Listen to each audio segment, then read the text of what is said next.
নমস্কাৰ। আজি মই ক্লাছ 10ৰ ছ'চিয়েল ছায়েন্সৰ ভাৰতীয় গণতন্ত্ৰ পাঠটিৰ কিছুমান অনুশীলনী কুৱেশ্যন এনচাৰ ডিছকাছ কৰিব ওলাইছোঁ। তোমালোকে ভালদৰে শুনি যাবা। আজিৰ প্ৰথম প্ৰশ্নটো হৈছে 1945 চনত অনুষ্ঠিত হোৱা নিৰ্বাচনত ইংলেণ্ডত কোনটো দল জয়ী হৈছিল? ইয়াৰে উত্তৰটো হ'ব শ্ৰমিক দল। 2 নম্বৰ কুৱেশ্যনটো হৈছে কেবিনেট মিছন ভাৰতলৈ কেতিয়া আহিছিল?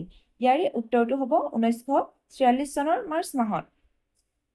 3 নম্বৰ কুৱেশ্যনটো হৈছে সংবিধান সভাৰ প্ৰথম সভাপতি কোন আছিল? ইয়াৰে উত্তৰটো হ'ব ডক্টৰ সচ্চিদানন্দ সিনহা। 4 নম্বৰ কুৱেশ্যনটো হৈছে খচৰা সমিতিৰ অধ্যক্ষজনৰ নাম কি আছিল? ইয়াৰে উত্তৰটো হ'ব ডক্টৰ বি.আৰ. আম্বেদকাৰ। 5 নম্বৰ কুৱেশ্যনটো হৈছে সমাজবাদী আৰু ধৰ্মনিৰপেক্ষ শব্দ দুটা সংবিধানৰ কিমান সংশোধনী মতে প্ৰস্তাৱনাত সন্নিৱিষ্ট কৰা হৈছিল? ইয়াৰে উত্তৰটো হ'ব 42তম সংশোধনী মতে। আজিৰ 6 নম্বৰ কুৱেশ্যনটো হৈছে ইংৰাজীৰ ফেডাৰেশ্যন শব্দটো কোনটো লেটিন শব্দৰ পৰা আহিছে? ফয়েডাছ শব্দৰ পৰা আহিছে।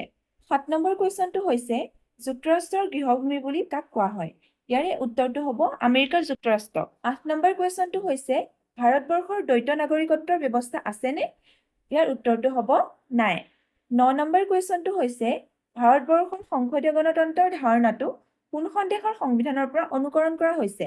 ইয়াৰে উত্তৰটো হ'ব ইংলেণ্ডৰ সংবিধানৰ পৰা। ইয়াৰ পাছত আছে চমু উত্তৰৰ প্ৰশ্ন।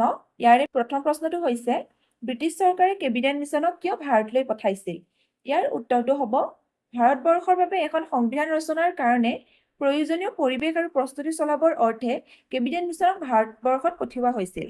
ইয়াৰে দ্বিতীয় কুৱেশ্যনটো হৈছে 1947 চনৰ 15 আগষ্টৰ পৰা 1950 চনৰ 26 জানুৱাৰীলৈ ভাৰতবৰ্ষৰ শাসন ব্যৱস্থা কি আইনৰ ভিত্তিত চলিছিল আৰু এই আইনখনক কোনে প্ৰস্তুত কৰিছিল?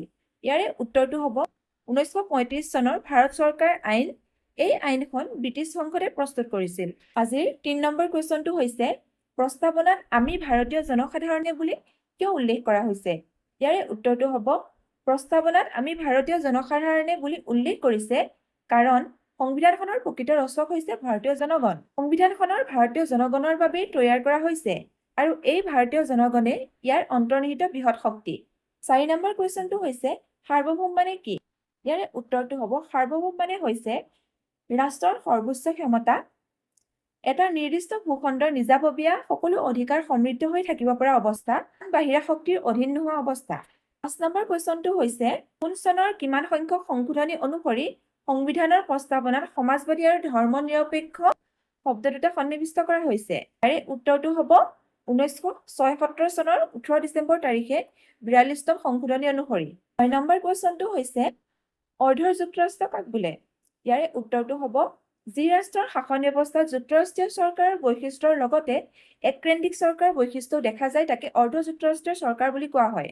নম্বৰ কুৱেশ্যনটো হৈছে কোনকেইখন আইনে পৰাধীন ভাৰতবৰ্ষক সীমিত সংসদীয় পদ্ধতিৰ প্ৰৱৰ্তন কৰিছিল? ইয়াৰে উত্তৰটো হ'ব 1935 চনৰ ভাৰত চৰকাৰ আইন পৰাধীন ভাৰতবৰ্ষৰ সীমিত সংসদীয় পদ্ধতিৰ প্ৰৱৰ্তন কৰিছিল।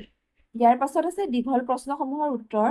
ইয়াৰে 1 নম্বৰটো হৈছে ভাৰতবৰ্ষৰ সংবিধানৰ প্ৰস্তাৱনাত সংবিধানৰ আদৰ্শ কেন্দ্ৰে প্ৰকাশ পাইছে আলোচনা কৰা। ইয়াৰে উত্তৰটো হ'ব ভাৰতীয় সংবিধানৰ প্ৰস্তাৱনাটো হৈছে সংবিধানৰ পাতনি। ইয়াৰ সংবিধানত দৰ্শন আদৰ্শ লক্ষ্যবোৰ সংক্ষিপ্ত ৰূপত লিপিবদ্ধ হৈ আছে। প্ৰস্তাৱনাটোত উল্লেখিত কথাবোৰ জানিলেহে সংবিধানৰ বিষয়ে জানিব পাৰি। প্ৰস্তাৱনাটোত সংবিধানৰ আত্মা বুলিও ক'ব পাৰি। ইয়াত উল্লেখিত আদৰ্শসমূহ হৈছে স্বাধীনতা, ন্যায়, ক্ষমতা আৰু ভাতৃত্ববোধ। ইয়াৰ ক নম্বৰটো হৈছে স্বাধীনতা। ভাৰতত বাস কৰা প্ৰতিজন নাগৰিকক চিন্তা, মত প্ৰকাশ, ধৰ্ম আৰু উপাসনাৰ ক্ষেত্ৰত স্বাধীনতা দিয়া হৈছে। ইয়াৰে দ্বিতীয়টো হৈছে ন্যায়। সংবিধানে প্ৰতিজন ভাৰতীয় লোকক সামাজিক, অৰ্থনৈতিক আৰু ৰাজনৈতিক ন্যায় সুনিশ্চিত কৰিছে।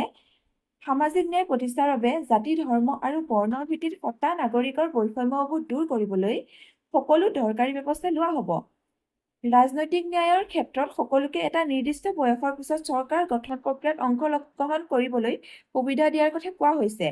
অৰ্থনৈতিক ন্যায় প্ৰতিষ্ঠাৰ বাবে সমাজত ধনী দুখীয়াৰ শ্ৰেণীবিভাজন আঁতৰাবলৈ ব্যৱস্থা গ্ৰহণৰ আশ্বাস দিয়া হৈছে। এইটো হৈছে আমাৰ ন্যায় ব্যৱস্থা। ইয়াৰ পাছত আছে ক্ষমতা। আইনৰ চকুত সকলো সমান। পৰম্পৰাগত সামাজিক বৈষম্যবোৰ আঁতৰ কৰি সকলোবোৰ সমানে সা সুবিধা প্ৰদান কৰিবলৈ চৰকাৰ যত্নপৰ হোৱা উচিত। ইয়াৰ পাছৰটো হৈছে ভাতৃত্ববোধ। ভাৰতত বাস কৰা লোকসকলে কোনেও কাকো হেয় জ্ঞান নকৰি পৰস্পৰৰ প্ৰতি মৰম চেনেহ আৰু ভাতৃত্ববোধৰ ভাৱ জগাই ৰখাটো দৰকাৰী। দ্বিতীয় কুৱেশ্যনটো হৈছে সাৰ্বভৌম সমাজবাদী ধৰ্মনিৰপেক্ষ গণতান্ত্ৰিক আৰু গণৰাজ্য বুলিলে কি বুজা বহলাই লিখা। ইয়াৰ উত্তৰটো হ'ব ক নম্বৰটো হৈছে সাৰ্বভৌম। ই ৰাষ্ট্ৰৰ সৰ্বোচ্চ ক্ষমতা, এটা নিৰ্দিষ্ট ভূখণ্ড নিজাববীয়া সকলো অধিকাৰ সমৃদ্ধ হৈ থাকিব পৰা অৱস্থা, আন বাহিৰা শক্তিৰ অধীন নোহোৱা অৱস্থা। দ্বিতীয়টো হৈছে সমাজবাদী।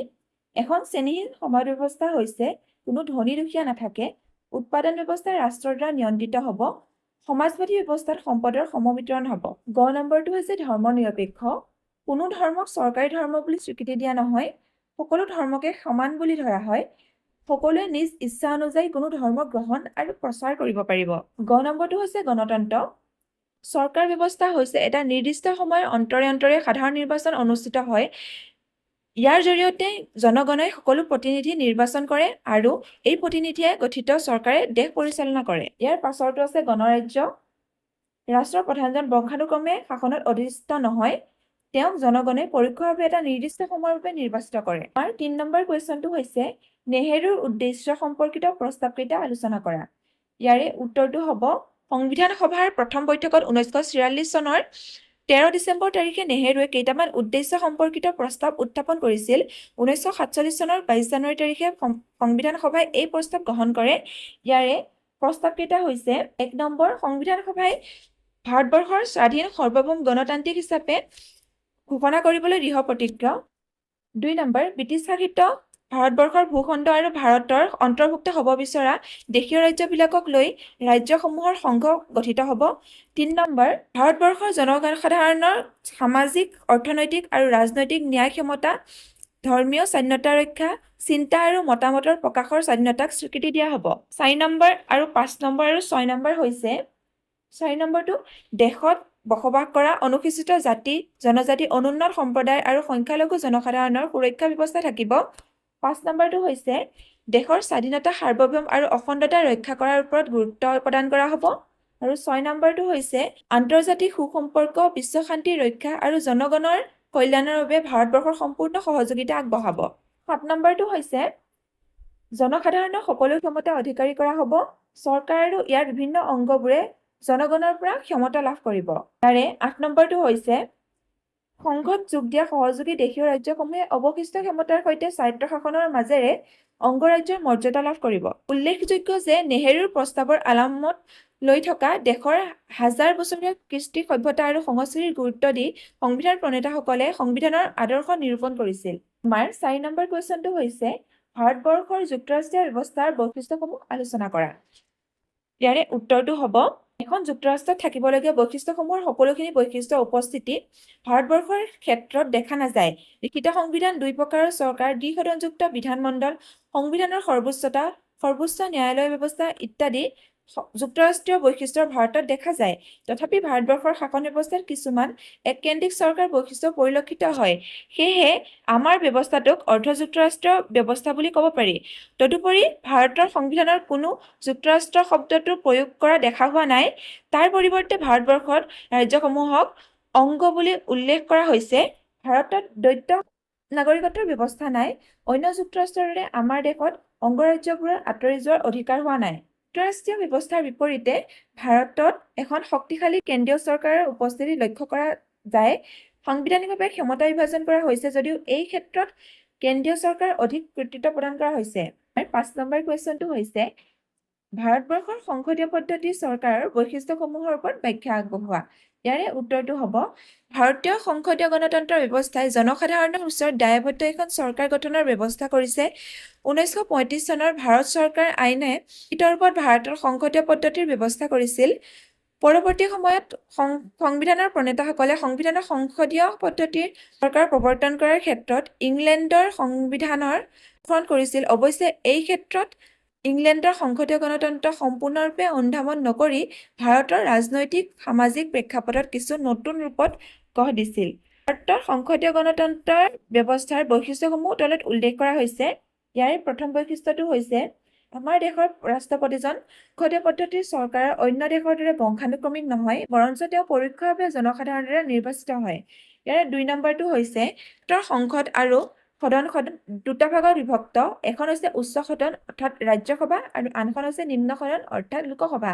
উচ্চ সদন ৰাজ্যবোৰৰ প্ৰতিনিধিৰ দ্বাৰা গঠিত হয় আৰু নিম্ন সদন জনগণৰ প্ৰতিনিধিৰ দ্বাৰা গঠিত হয়। উচ্চ সদনৰ গঠন আৰু ক্ষমতা ইংলেণ্ডৰ উচ্চ সদন হাউচ অফ লৰ্ডছতকৈ বহুত পৃথক। নম্বৰটো হৈছে সংসদীয় পদ্ধতিৰ চৰকাৰত সংসদখন যিমান শক্তিশালী হ'ব লাগিছিল ভাৰতৰ সংসদখন সিমান শক্তিশালী নহয়। আজিলৈ মই ইমানেই কুৱেশ্যন লৈ আহিছিলোঁ। পৰৱৰ্তী পৰ্যায়ত আৰু কিছুমান কুৱেশ্যন এনচাৰ আপোনালোকৰ লগত ডিছকাছ কৰিম। আজিলৈ ধন্যবাদ।